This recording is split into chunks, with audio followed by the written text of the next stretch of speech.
On June 3, 2024, while I lay in a hospital bed recovering from a stroke, my 2 children flew to Paris and charged $4,287 to my credit card. While I was learning to walk again, they were sipping champagne under the Eiffel Tower. My name is Lindsay Dawson. I'm 68 years old. And when I found out, I didn't cry. I smiled because right then I decided something.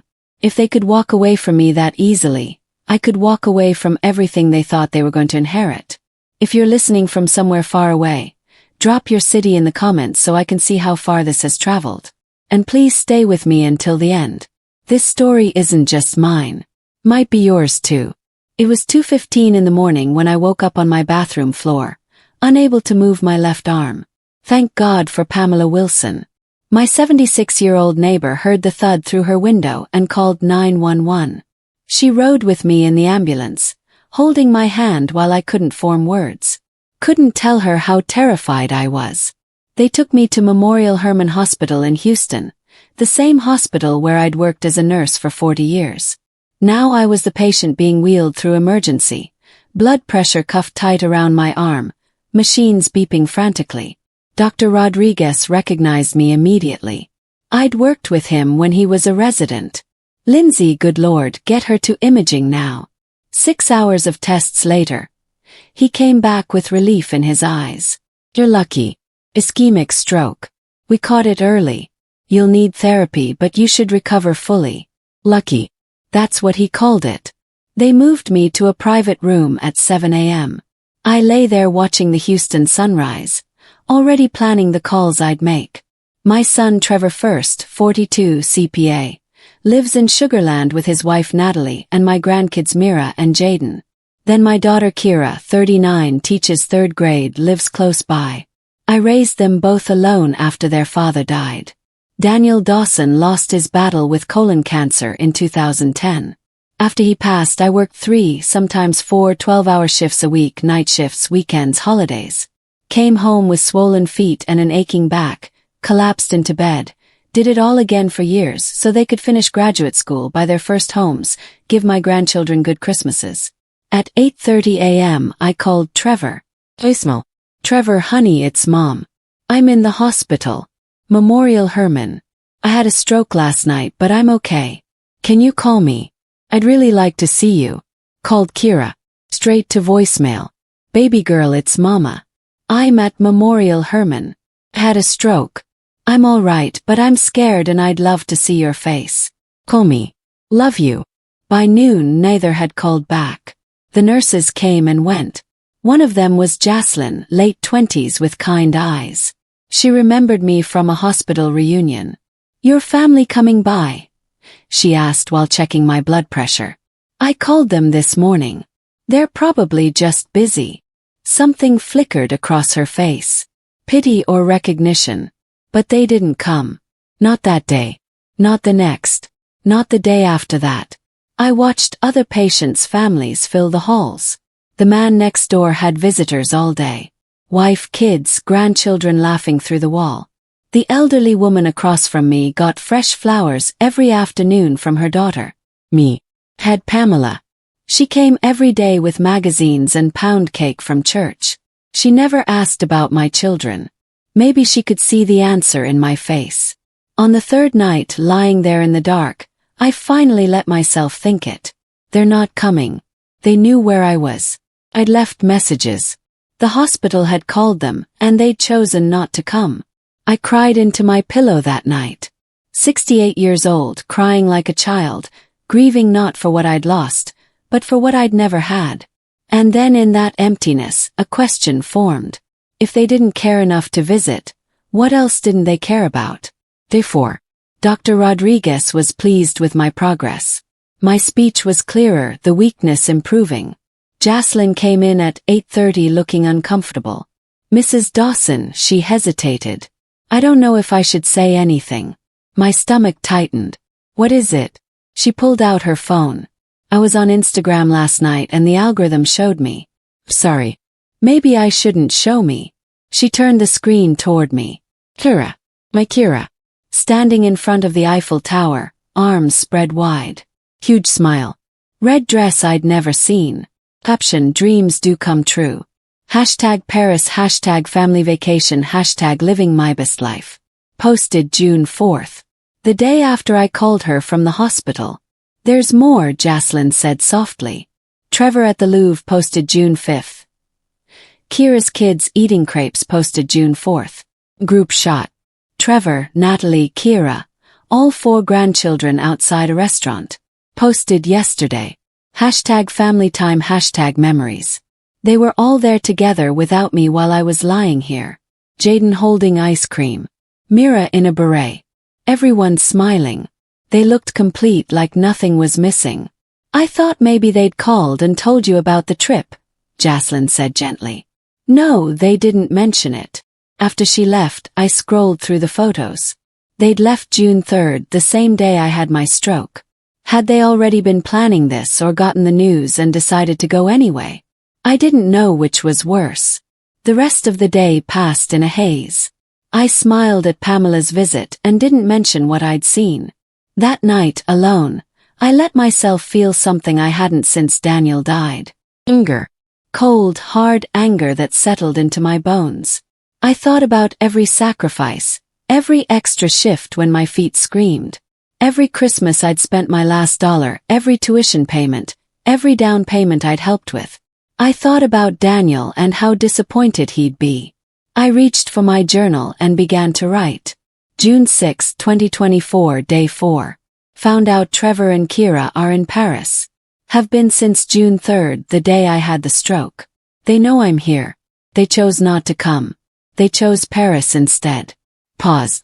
Maybe the question isn't what I did wrong. Maybe it's what they chose and what I'm going to choose now. In the darkness, I made a decision. When I got out of this hospital, I was going to start asking questions, looking at bank statements, checking things I'd always trusted them to handle.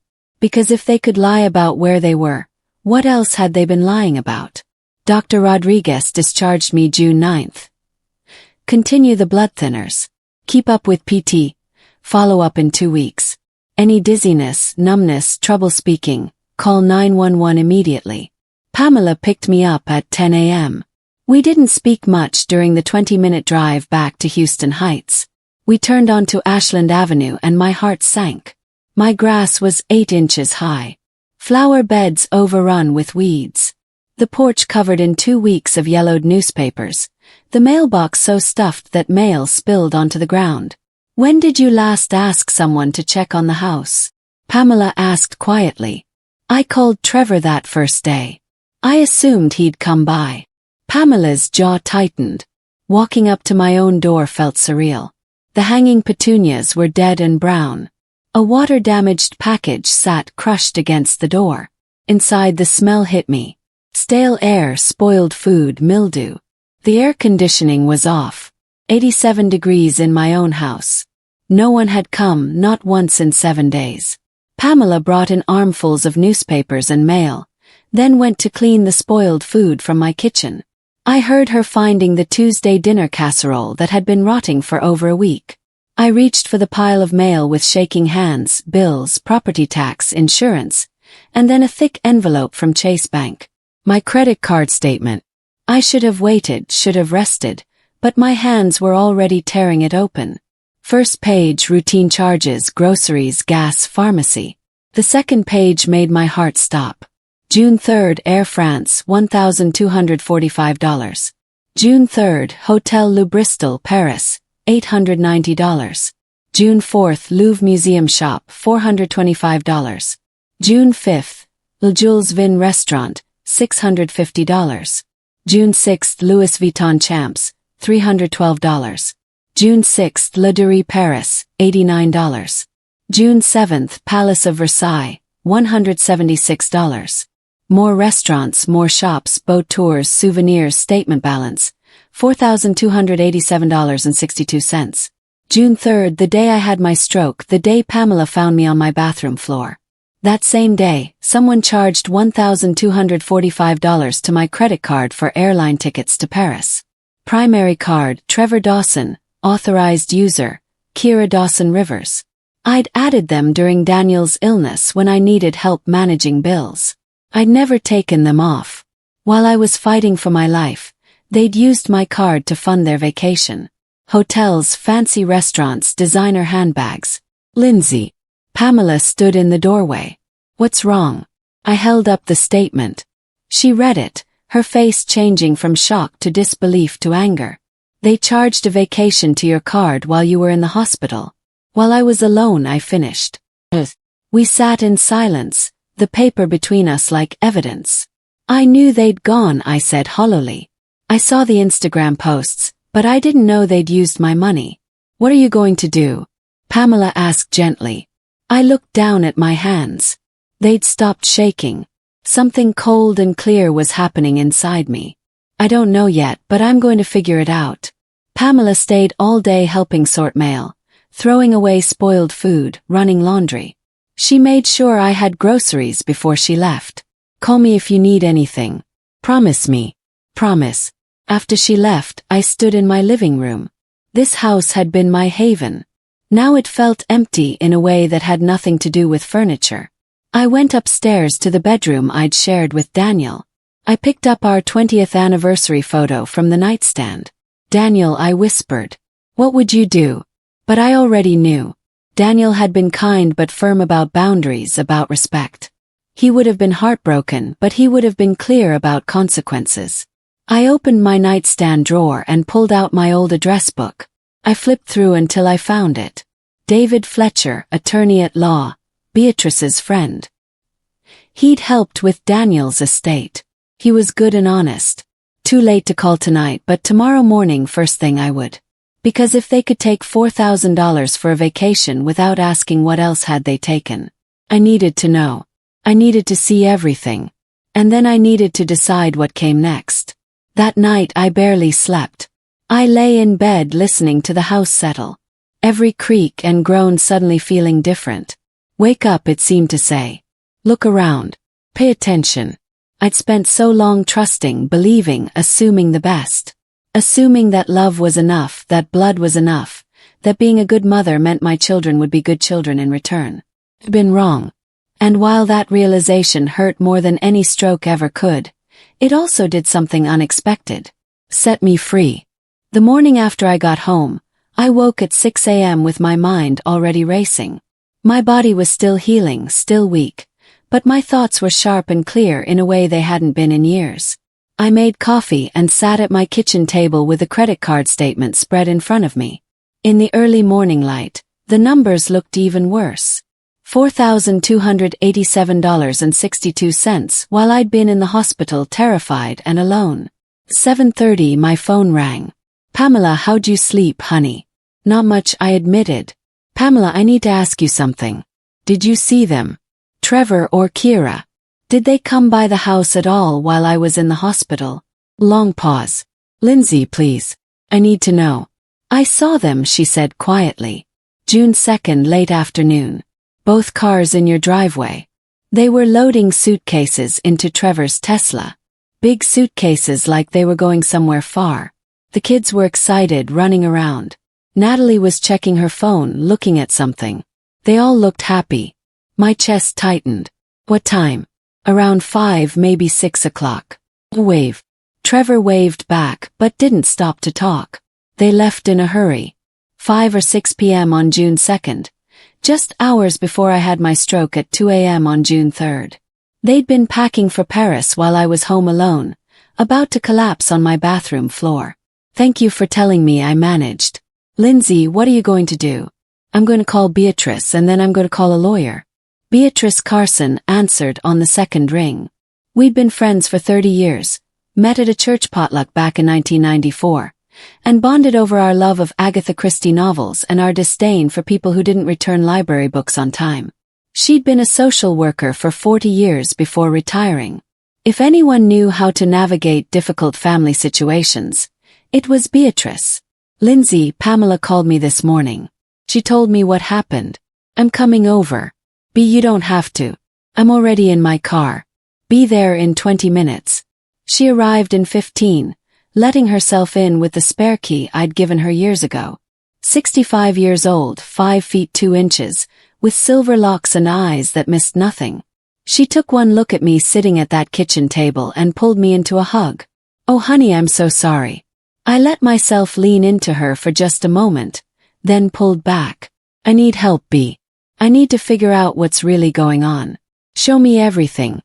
I showed her the credit card statement, watched her face harden as she read each line. They were in Paris, she said flatly. While you were in Memorial Herman. And they used your card. Beatrice set down the statement and looked at me with the same expression she probably used on negligent parents back in her social worker days. Lindsay, you know what this is, right? This isn't just neglect. This is financial exploitation of an elder. It's abuse. The word hit me like a slap. Abuse. Yes, I've seen it 100 times.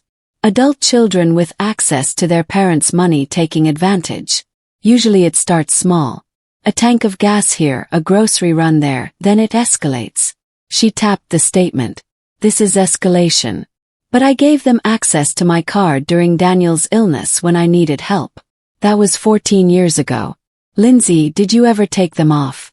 No, I trusted them. Beatrice's expression softened. I know you did, but here's what we're going to do. First, we document everything. Every charge, every date, everything you remember.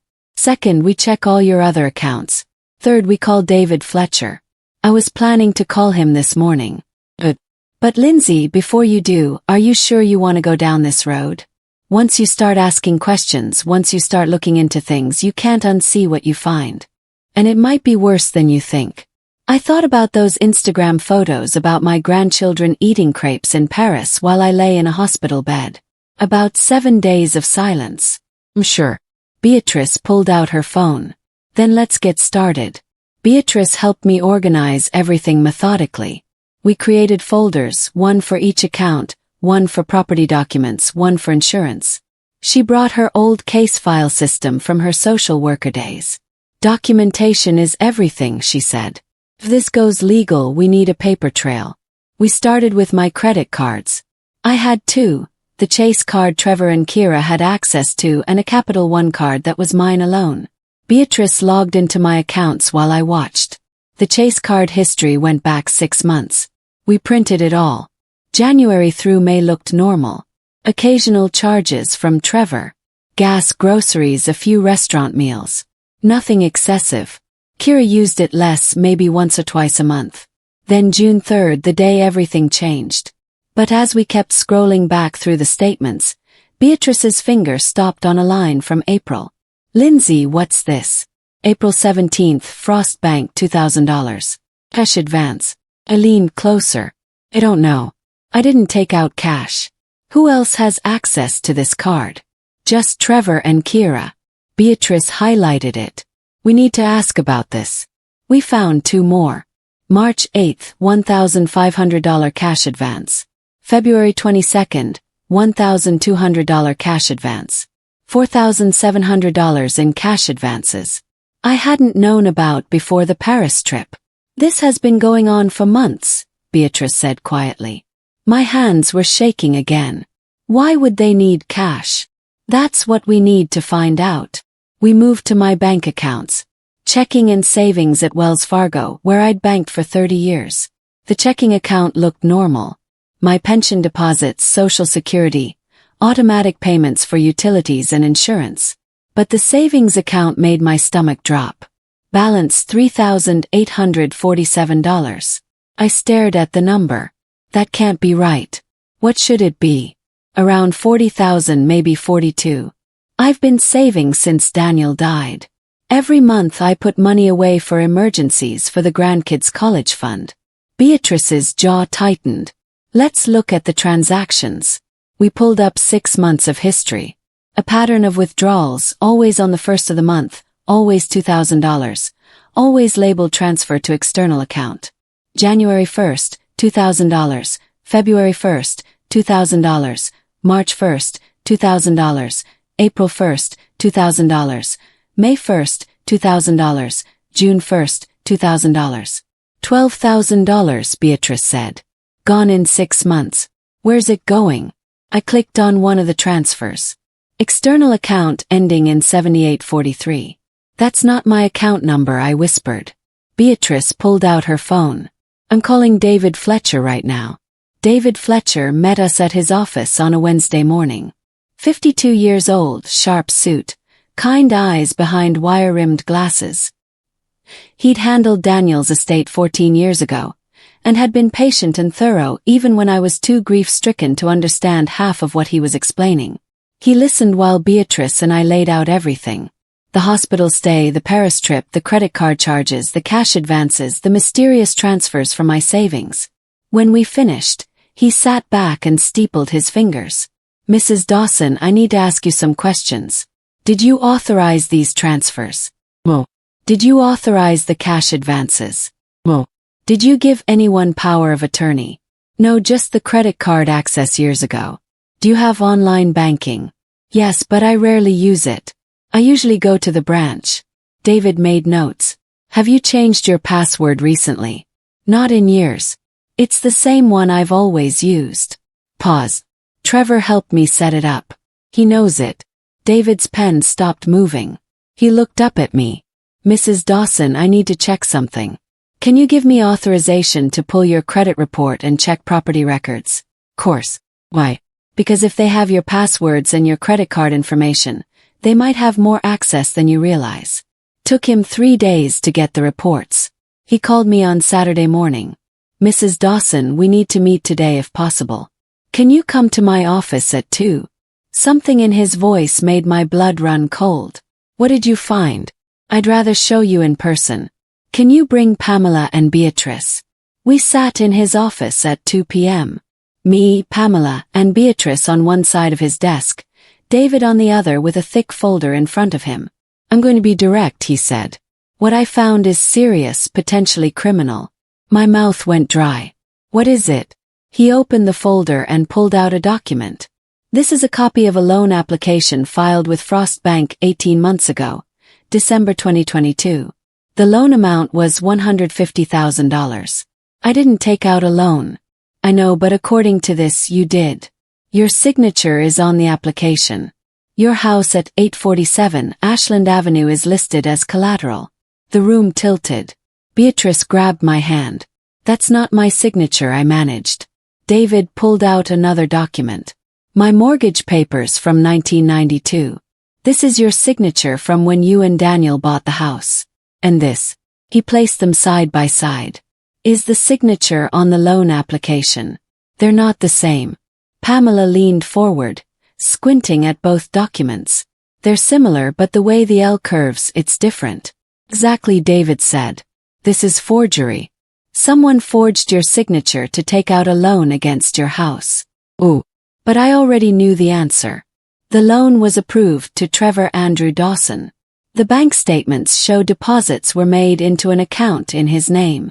The loan was for a business venture, TD Financial Consulting LLC. Trevor's business, the one he'd started 2 years ago, the one he'd been so excited about.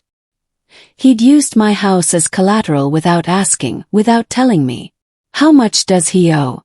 asked. David's expression darkened. The loan had a 24-month term. Payments were due monthly. According to the records, he's made exactly 3 payments. The loan is currently in default. The total owed with penalties and interest is now $178,000. $178,000. I couldn't breathe. "The bank sent notices to your address. Did you receive them?" I thought about all the mail that had piled up while I was in the hospital. "I don't know. I might have thrown them away thinking they were junk mail." "They filed for foreclosure," David said quietly. "If this isn't resolved in 30 days, they can take your house." The room went silent, except for the ticking of the clock on David's wall. My house. The house Daniel and I bought. The house where we raised our children. The house I'd nearly died trying to keep. Trevor had bet it all on his business and lost and never told me. "What do I do?" My voice sounded small, broken. David leaned forward. "First, we file a police report for forgery and identity theft. Second, we contest the foreclosure. If we can prove you didn't sign those documents, the loan is fraudulent. Third, we protect your remaining assets immediately. New bank accounts, new credit cards, everything in your name only." "Will I lose the house?" "Not if I can help it." But Mrs. Dawson, I need to ask, do you want to pursue criminal charges against your son? Because that's where this is heading. I looked at Beatrice and Pamela. Pamela's face was set in angry lines. Beatrice squeezed my hand. I need time to think, I said. You have 30 days before the foreclosure is final. I'd recommend acting quickly. We left the office in stunned silence. Pamela drove us back to my house. None of us spoke until we were sitting in my living room. $178,000. Finally said. He stole my house. Not yet, Beatrice said firmly. We're going to fight this. But what if I lose? What if the bank? Then you sell, Pamela said bluntly. You sell the house before they can take it. You take whatever equity is left and you start over. This is my home. Home is where you're loved and respected, Beatrice said. This house, these are just walls. Your children turned it into something else. They turned it into collateral, into something they could use.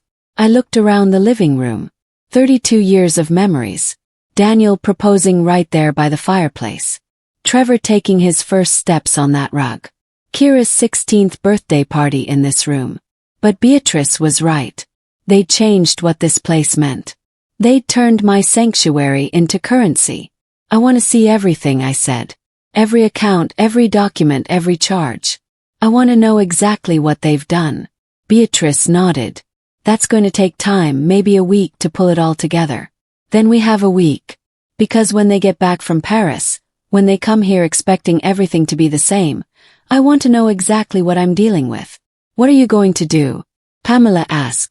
I thought about those Instagram photos, about the credit card charges, about my forged signature on loan documents, about 7 days alone in a hospital bed. I'm going to protect myself, I said. Whatever that takes. Beatrice moved into my spare room temporarily. You need someone here, she insisted. And I need to help you organize all this. We spent the next week in what Beatrice called war room mode. My dining room table disappeared under stacks of documents. Bank statements, credit card bills, loan papers, property records. We printed everything, organized everything, cross-referenced everything.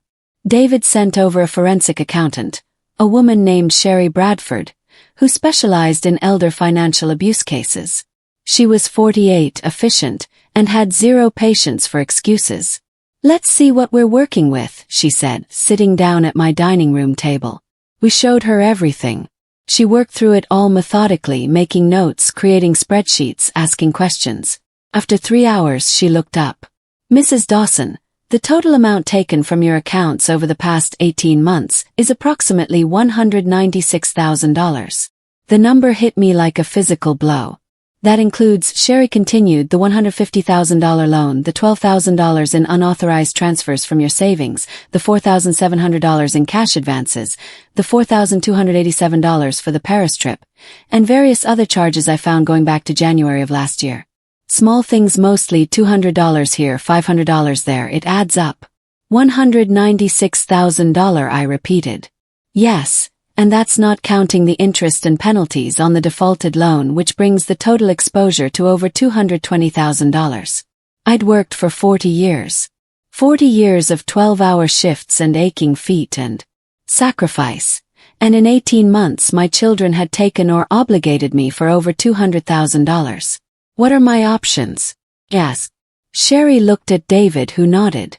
Option 1, Sherry said. You file criminal charges, forgery, identity theft, elder financial abuse. You prosecute. If convicted, Trevor could face prison time. You'd likely recover some assets, but it's a long, messy process. Option 2, you sell the house yourself before the bank forecloses. You use the equity to pay off the fraudulent loan and protect yourself from further legal action. You walk away and lose my home. You keep your freedom and your dignity, David said quietly. Mrs. Dawson, if the bank forecloses, you get nothing. If you sell, you walk away with whatever equity is left after paying off the loan. Based on current market value, that's probably around $110,000. Option 3, I asked. Sherry and David exchanged glances. You confront them, Sherry said. You present them with everything we found. You give them a choice. They pay back what they've stolen or you prosecute. But Mrs. Dawson, I'll be honest. In my experience, when family gets to this point, confrontation rarely results in repayment. Usually just leads to option 1 or 2. I sat back, overwhelmed. Beatrice put her hand on my shoulder. You don't have to decide today. Yes, I do. They get back from Paris in 4 days. And when they do, they're going to come here expecting everything to be normal, expecting me to welcome them with open arms and forget about what they've done. Pamela snorted. Over my dead body. I looked around at these 3 women, Beatrice, Pamela, Sherry, who'd dropped everything to help me. Women who barely knew me or had known me for decades, but who'd shown up, who'd cared. And I thought about my children, the ones I'd raised, the ones I'd sacrificed for, the ones who'd left me on a bathroom floor and flown to Paris. I want to sell the house, I said. Beatrice squeezed my shoulder. Are you sure? No, but I'm sure I can't stay here. Not anymore. This house, it's tainted now. Every room reminds me of what I thought I had and what I actually have. I can't live with that. David nodded. I'll call a realtor I trust, Moira Shannon. She's fair and fast. She can have this place listed by next week. I want to move before they get back, I said. I want to be gone. I want them to come here and find nothing. Where will you go? Pamela asked. Thought about it. Somewhere new, somewhere without memories, somewhere I could breathe. Galveston, I said suddenly. My mother used to take me to Galveston when I was little. We'd walk on the beach and look for shells. I always felt peaceful there. Galveston's only an hour away, Beatrice said. Close enough for us to visit. Far enough for a fresh start. Exactly. Over the next 3 days, things moved fast. Moira Shannon came to see the house Monday morning. She walked through every room, making notes, nodding approvingly. Houston Heights is hot right now. This house has good bones, original hardwood floors, big lot. I can list it for $285,000. In this market, we'll have offers within a week. Do it, I said. Tuesday, David filed paperwork contesting the foreclosure and documenting the forgery. This buys us time, he explained. The bank will have to investigate. Could take 30 to 60 days. By then, we'll have already sold and paid them off. Wednesday, Beatrice and I drove to Galveston. We looked at 3 rentals before we found it. A small cottage 4 blocks from the beach. 2 bedrooms, 1 bath, weathered blue paint, and a front porch with a swing. The landlady was Rose Andrews, a 70-year-old widow with kind eyes. I lost my husband 2 years ago, she said. I know what it's like to start over.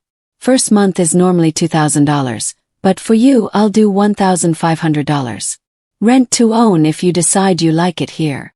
I'll take it, I said. Thursday, men from Pamela's church helped me pack. Reverend Thomas himself showed up with his son. They loaded boxes, wrapped furniture, dismantled beds. They worked for 6 hours and refused to take a penny. You've served this community for 40 years, Reverend Thomas said. Let us serve you now. By Thursday night, most of my belongings were in storage or in a U-Haul heading to Galveston. I kept only what mattered. Daniel's watch, my mother's quilt, the family Bible, my journals, and enough clothes and furniture to start over. I stood in my empty living room that night and felt lighter, like I'd been carrying a weight I hadn't even known was there, and now it was gone. You ready? Beatrice asked. She'd driven her car separately to follow the U-Haul. Almost. One more thing. I pulled out a piece of paper in an envelope. I'd written the letter that afternoon while the movers worked around me. Short, clear, factual. I read it one more time. Trevor and Kira, while you were in Paris, I discovered the loan you took against my house, $150,000, my forged signature, the credit card charges, the transfers from my savings, all of it. The house is sold. The loan will be paid from the proceeds. The remaining money is in a trust you cannot access. My will has been changed. Every penny goes to charity and the church. You stole $200,000 from me, but more than that, you stole my dignity, my trust. 7 days I lay in a hospital bed waiting for you. You're not welcome in my new home. Don't look for me. Don't call. If you need to contact me, go through David Fletcher, attorney at law. His number is attached. You were right about one thing. I never worked. I only worked 3 jobs to raise you. I only sacrificed 40 years so you could have everything you wanted, but I'm done now. Consider this your inheritance. The knowledge that you threw away your mother for money you're never going to see. I sealed it in the envelope and taped it to the sold sign Moira Shannon had already posted in the front yard. Then I locked the door to 847 Ashland Avenue for the last time. I didn't look back. Friday morning I woke up in Galveston for the first time. The cottage was small, smaller than any room in my Houston house, but it was mine. The walls were painted a soft cream color. Morning light came through the windows, and I could hear seagulls crying in the distance. I made coffee in my new kitchen and carried it out to the front porch. The swing creaked gently as I sat down. 4 blocks away, I could see a slice of the Gulf of Mexico, gray, green, and endless. Beatrice was already up, sitting in the other chair with her own coffee. "How'd you sleep?" she asked. "Better than I have in weeks." It was true. Despite everything, despite the grief and the anger and the uncertainty, I'd slept through the night. No hospital machines beeping. No empty house echoing around me. Just the sound of the ocean and the knowledge that I'd done what needed to be done. My phone sat on the small table between us. Beatrice glanced at it. "They land today, don't they? Flight gets in at 4:30 p.m. I checked their Instagram that morning one last time. Kira had posted a final photo from their hotel. Last day in paradise, heading home to reality. Reality? They had no idea. "You think they'll go straight to the house?" Beatrice asked. "Probably. Trevor lives in Sugarland, but my house is closer to the airport. They'll want to drop off souvenirs, show me pictures." I took a sip of coffee. Maybe ask for money to cover their overweight luggage fees. Beatrice made a sound that might have been a laugh or a curse. We sat in comfortable silence for a while. Then my phone buzzed. "Amala. Moira just called. House has 3 offers already. All above asking. She thinks we can close in 2 weeks. Me. Tell her to take the highest one. I want this done." "Amala will do. How are you holding up?" "Me, better than I expected." And it was true. I'd expected to feel guilty or scared or even vindictive. Instead, I felt calm, clear, like I'd been walking through fog for years and finally stepped into sunlight. "What do you think they'll do?" Beatrice asked. "When they find the letter, Trevor will be angry. He'll call David immediately, threaten legal action. He'll think there's a way to fix this, to manipulate his way out of consequences. And Kira. I thought about my daughter, my baby girl who used to climb into my lap when she had nightmares, who'd cried for a week when her goldfish died. Kira will cry. She'll call me over and over. She'll text that she's sorry, that she didn't know it had gotten this bad, that she can explain everything. But she can't. No, I said quietly. She can't. My phone buzzed again. This time an unknown Houston number. I let it ring. Then it buzzed with a voicemail notification. I didn't listen to it. "That was fast," Beatrice said. "They must have gone straight there." I checked the time.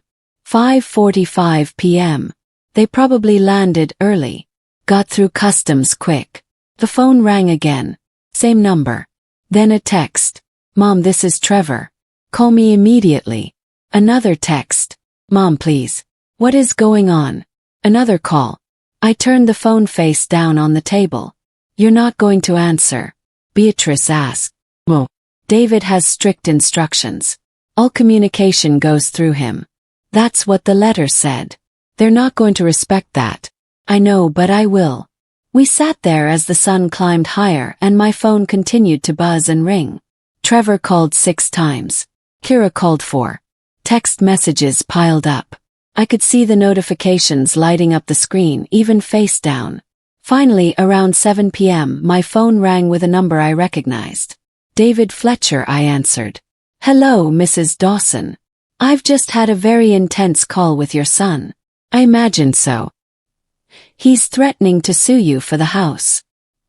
He claims you're mentally incompetent, that you had no right to sell without his knowledge, that the loan was legitimate, and you approved it." "What did you tell him?" "That we have handwriting analysis proving forgery, that we have documentation of unauthorized transfers and charges, that he committed multiple felonies, and that if he continues to harass you or make false claims, we'll file criminal charges immediately. How did he respond? He hung up on me. But Mrs. Dawson, I want you to be prepared. This is the point where things might get ugly. He might try to find you. He might show up at Pamela's house looking for information. Pamela knows not to tell him anything. But your daughter also called. She was less aggressive, more emotional. She kept saying there must be a misunderstanding. There's no misunderstanding. That's what I told her. I also informed both of them that the house sale will proceed, the loan will be paid from proceeds, and that any remaining equity is in a trust they cannot access. Thank you, David. After I hung up, Beatrice said, "How do you feel?" Sad, I admitted. I thought I'd feel triumphant or vindicated, but mostly I just feel sad. That's because you loved them. Real love doesn't disappear just because people betray you. Just changes shape. We sat on that porch until the stars came out, watching the sky turn from blue to pink to purple to black. And for the first time in 18 months, maybe longer, I felt like I could breathe. Pamela called me Sunday morning. "Lindsay, they've been to my house." I sat up straighter on my porch swing. Both of them. Trevor yesterday afternoon. Kira this morning about an hour ago. Trevor was aggressive. Demanded to know where you were. Said I was interfering in family business. I told him I didn't know where you'd gone and that he needed to leave. Did he? Eventually, after I threatened to call the police. Pamela's voice was still. Kira was different. She was crying, mascara all down her face. She brought the kids. My heart clenched. Mara and Jason. They wanted to see you. Mara was asking why you moved, where you went, if you were mad at them. Lindsay, it broke my heart. What did you tell them? I told Mara that sometimes grown-ups make mistakes and other grown-ups need space. That you love them very much but need time alone. She asked if she could write you letters. I said yes, that I'd make sure you got them. Tears stung my eyes. Thank you. Kira asked me to give you a message. She said to tell you she didn't know about the loan. That Trevor told her he'd talk to you about it. That you'd approved everything. She said she's sorry about Paris, that it was supposed to be a surprise gift, and Trevor said you'd be fine for a week. Do you believe her? Pamela was quiet for a moment. Believe she believes it. Whether it's true, I don't know. But Lindsay, she's not the one who forged your signature. She's not the one who took out that loan. That was all Trevor. But she benefited from it. She spent my money in Paris. She didn't visit me in the hospital. No. I'm not saying she's innocent. I'm just saying maybe there are degrees here. After we hung up, I sat on my porch for a long time thinking about what Pamela had said. Were there degrees? Was Kira less guilty because she'd believed Trevor's lies? Or was she equally guilty for not questioning, for not checking, for not caring enough to notice that her mother was being exploited? I didn't have answers. What I did have was a text message that arrived while I was thinking from Kira. "Mom, please. I know you're getting this. Please just talk to me. I'm so sorry. I didn't know about the loan. Swear. Trevor said you approved it. I should have checked, but I trusted him. I should have visited you in the hospital. I was wrong. Please, the kids miss you. Mara cries every night. Please just let me see you." My fingers hovered over the keyboard. Part of me wanted to respond, wanted to believe her, wanted to forgive. But then I remembered lying in that hospital bed, watching other families visit their loved ones while I stared at the ceiling alone. I remembered the credit card statement. $4,000 for a vacation while I learned to walk again. I remembered the Instagram photos, the smiles, the hashtags. #blessed. I put the phone down without responding. 3 weeks passed. The house sold. $290,000. All cash. Closed in 12 days. After paying off Trevor's fraudulent loan and David's legal fees, I walked away with $112,000. I put it in a trust David set up per my instructions. Not a penny would go to my children. The trust would fund nursing scholarships at Texas Southern University in Daniel's name. It would go to the Houston Stroke Association. And if there was anything left when I died, it would go to Pamela and Beatrice for their kindness. I started settling into my new life. Morning walks on the beach, volunteer work at the local free clinic 2 days a week. They were thrilled to have an experienced nurse. Weekly dinners with Pamela, who drove down every Thursday. And then on a Tuesday afternoon in mid-July, 3 weeks after they'd returned from Paris, my doorbell rang. I wasn't expecting anyone. Beatrice had gone back to Houston that morning. Rose was visiting her daughter in Dallas. I looked through the peephole and my heart stopped. Kira stood on my porch, and beside her, holding her hand, was Mara. I stood frozen, my hand on the door knob. Through the peephole I could see Kira's face, older somehow, thinner. She'd lost weight. Her hair wasn't styled the way she usually kept it. She was wearing jeans and a simple t-shirt, not the designer clothes she'd worn in Paris. Mara was in her favorite purple dress. She looked nervous. I could pretend not to be home. Could stay silent until they left. But Mara, my grandbaby, she didn't deserve to be caught in the middle of this. Open the door. Kira's eyes widened. Mom, how did you find me? I hired a private investigator. Sorry. I know you said not to contact you, but her voice broke. I needed to see you to explain to I don't know to try. I looked down at Mara, who was staring up at me with wide, uncertain eyes. Hi, Grandma Lindsay, she said softly. My heart cracked. Hi, baby girl. Can we come in? Kira asked. Please, just for a few minutes. If you don't want to talk to me, I understand, but Mara has something she wants to give you. I hesitated, then stepped back. 5 minutes. They came inside. Mara looked around my small cottage with curious eyes, while Kira stood awkwardly in the middle of my living room. It's nice, Kira said. The cottage. I can see the ocean from here. What do you want, Kira? She flinched at my tone. I want to explain about Paris, about the hospital, about everything. You have 5 minutes. She sat down on my couch, pulling Mara onto her lap, even though Mara was getting too big for that. Maybe she needed the comfort or the shield. I didn't know about the loan, she began. I swear to you, Mom, I had no idea Trevor forged your signature. He told me you'd agreed to help him with his business, that you wanted to support him. I believed him because he's my brother and I trusted him. You should have asked me directly. I know I should have, but Mom, Trevor has always been the one who handled money stuff. Even when we were kids, when Dad was sick, Trevor was the one who helped you with bills and paperwork. I assumed he was still helping. He was stealing. I know that now. And Mom, when I found out, when David Fletcher called and explained everything, I was sick. Physically sick. I threw up because I realized what I'd been part of. You were part of leaving me in a hospital bed alone for 7 days. Her face crumpled. No. And that's the part one can't explain away. That's the part that was all me. Trevor planned the Paris trip months ago. Said it was a gift for the family, a surprise vacation he wanted to treat everyone to.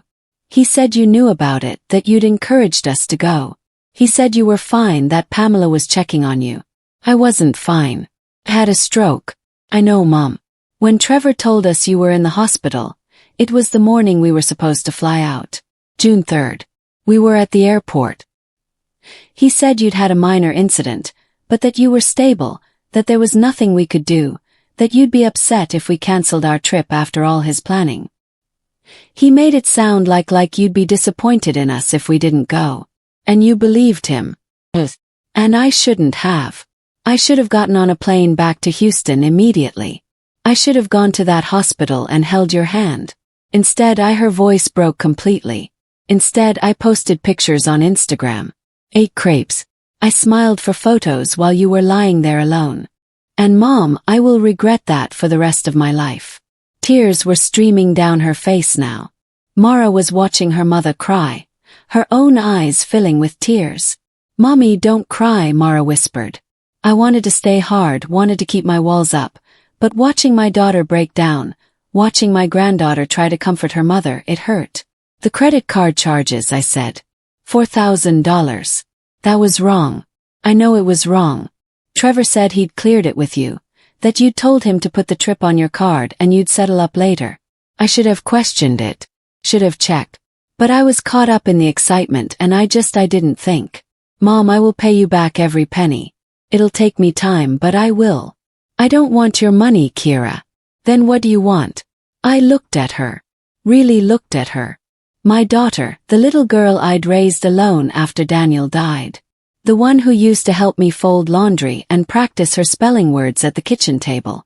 The one who'd grown up and somehow forgotten that love wasn't supposed to be conditional or convenient. I want to know why it was so easy, I said quietly. Why it was so easy to leave me behind. It wasn't. Yes, it was. You didn't call me on my birthday last year. You canceled Christmas dinner 2 hours before everyone was supposed to arrive. You borrowed $300 last spring and never paid it back. Every time I invited you over, you were busy. Every time I asked to see the kids, you had plans. I became an inconvenience, Kira. And then when I actually needed you, you were in Paris. She was sobbing now. You're right. You're right about all of it. I got caught up in my life, in my job, in my kids' schedules. And I started seeing visits with you as obligations instead of time with my mother. I don't know when it happened. It was gradual. But you're right. Mara slipped off her mother's lap and came to stand in front of me. She was holding something, a folded piece of paper. Grandma Lindsay, she said in a small voice. I made you something. She handed me the paper. I unfolded it carefully. It was a drawing, crayon on construction paper, a beach with waves, a small blue house, and 2 stick figures holding hands, one tall with gray hair, one short with pigtails. At the top in careful first-grade handwriting. I love you, Grandma. Come home. Love, Mara. The tears I'd been holding back finally spilled over. Grandma, why are you crying? Mara asked, worried. Did I make you sad? No, baby. I pulled her into a hug, breathing in her little girl smell of strawberry shampoo and sunshine. You made me happy. This is the most beautiful thing anyone has ever given me. I held her for a long moment, feeling her small arms around my neck, feeling my heart break and heal simultaneously. When I let her go, I looked at Kira. I love you, I said. I will always love you. You're my daughter. But love isn't enough anymore. Love without respect, without consideration, without effort, it's not sustainable. It eats away at you until there's nothing left. I know, she whispered. I need time, Kira. I need space to figure out who I am outside of being your mother. Outside of being the person you call when you need something. I need to learn how to protect myself. Can you understand that? She nodded, wiping her eyes. Can I write to you? Not asking for anything, just to let you know how we're doing, to share things. Through Pamela I said send letters to Pamela. If I'm ready to read them, I will. And if I'm ready to respond, I will. But on my timeline, not yours. Bae. She stood up, pulling Mara gently. Okay, that's fair. At the door she turned back. Mom, I'm so sorry for all of it. And I'm going to be better. I'm going to teach my children to be better. Mara and Jason will grow up knowing that family means showing up. Promise you that. Good, because they deserve that. Every child deserves that. After they left, I stood in my living room holding Mara's drawing. I put it on my refrigerator with a magnet right where I could see it every day. It wasn't forgiveness. Not yet. Maybe not ever. But it was a door left slightly open. Just slightly. 6 months later, January 26, 2025. I'm sitting on my porch in Galveston watching the sunrise over the Gulf of Mexico. I'm 69 years old today. Last year I spent my birthday alone, waiting for phone calls that never came. This year Rose brought me cake at dawn. Pamela is driving down this afternoon. Beatrice organized a surprise lunch with the women from my support group. Second chapter sisters we call ourselves. 12 women over 60 who've all had to start over for one reason or another. Trevor hasn't contacted me since David sent him the cease and desist letter. I heard through Pamela that his business failed completely. He and Natalie are selling their house. I don't feel happy about it. I just feel nothing. He made his choices. Kira writes every week. Letters sent to Pamela's house. Sometimes I read them. Sometimes I don't. Last month she sent photos of Mara's school play. Mara was a tree. She looked happy. I haven't written back yet. Maybe I will someday. Maybe I won't. I'm still deciding. The money in Daniel's trust fund has already sent 3 nursing students to college. The Stroke Association used some of it to fund a new support group for survivors. Daniel would be proud of that. My health has improved. Blood pressure normal. No more dizzy spells. I walk 3 miles on the beach every morning. I volunteer at the clinic 4 days a week now instead of 2. Last month I helped deliver a baby, my first delivery since I retired. The mother named her daughter Lindsay. Cried. This morning there's a letter in my mailbox from Mara. Pamela forwarded it yesterday. I recognize the careful handwriting. I open it on my porch. The sunrise painting everything gold. Dear Grandma Lindsay, I am 8 and March 4th now. I got all A's on my report card. Mommy says you were a nurse and helped people. I want to be a nurse too when I grow up. Like you. Do you still live by the beach? I remember you. Can I visit sometime? I promise to be good.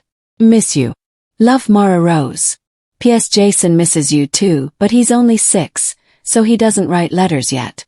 I fold the letter carefully and put it in my journal, the one I've been keeping since I moved here. I filled almost 3 of them now. Writing helps me process, helps me heal. I pick up my pen and start writing today's entry. I am 69 years old today. Last year, I nearly died alone on a bathroom floor. This year I am sitting on a porch I chose in a town I chose. Living a life I chose. I lost a house. I lost 2 children in a way. I lost $200,000 and 32 years of memories. But I found myself. Found peace. I found a community of women who show up. I found mornings where I wake up without anxiety.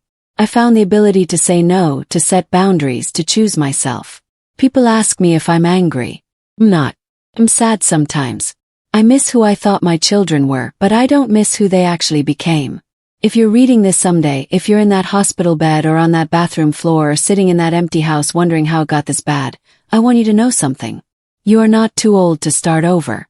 You are not too tired to choose yourself. You are not too loving to require respect. Gave 40 years.